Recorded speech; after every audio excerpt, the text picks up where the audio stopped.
Most of the people who want to get into poetry, I'm asking you a larger question. I'm asking you a question is that, does it take a special kind of confidence or a certain kind of articulation? Do you need technical, the know-how of knowing how to write poetry, or are you just, when do you realize psychologically or in your confidence that you have poetic ability? It's about thinking freely, right?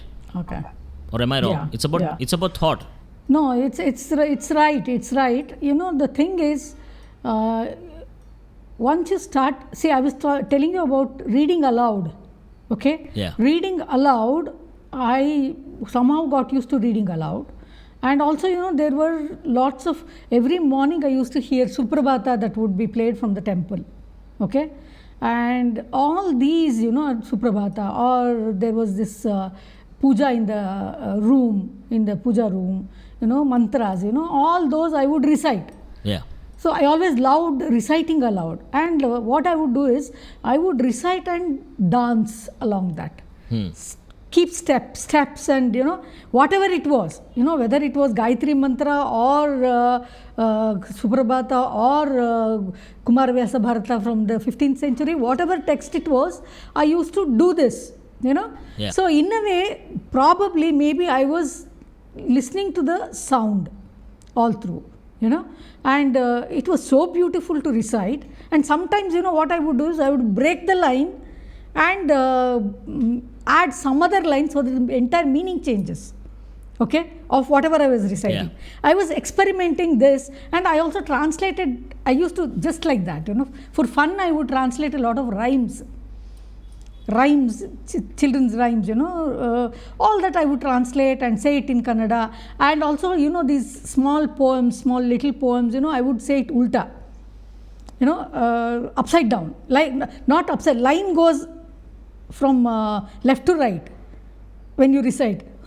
So all these things I would do. I would play with the sound of the language. Yeah. And as I went on doing this, maybe I fell in love with that. And and I also would read a lot, as I told you. Yeah. And when I started reading Kannada, I read only prose, not poetry, because poetry I never understood what it was. Oh, you're like me. But no, yeah, maybe I started like you. Now you will fall in love with poetry. Please. That's what I will do now. Yeah. Okay. So also, when I was growing up, there were these cassette poets. Some big poets who made their poems into cassettes. Yeah. People would sing, or in a way people ridiculed them as cassette kavi. So because they all write songs, not poems, kind of thing. Because they were commercial. And one of the modernists, they were also commercial, and also they had to do la la la with the la la la only. Samjha. See, like when we were growing up, it was modernist poetry. Yeah. Influenced a lot.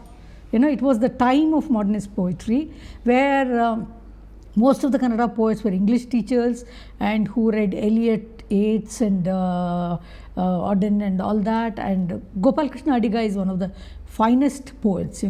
I just loved reading his poems.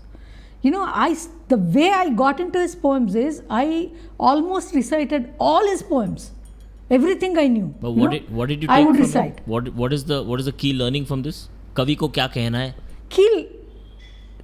Key learning from this is, see, the poem need not be follow the rhymes or rhythm. It should be narrative. The rendition is important. Sure. It's a free verse where the rendition comes as an important thing that connects the poem. That's what I learned. And also,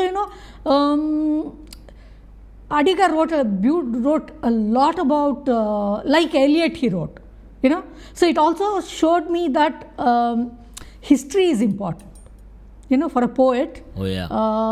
You need to locate yourself, and you need to know your language history of the nation, history of being a person, being a woman, being whatever. Yeah. Why is it important?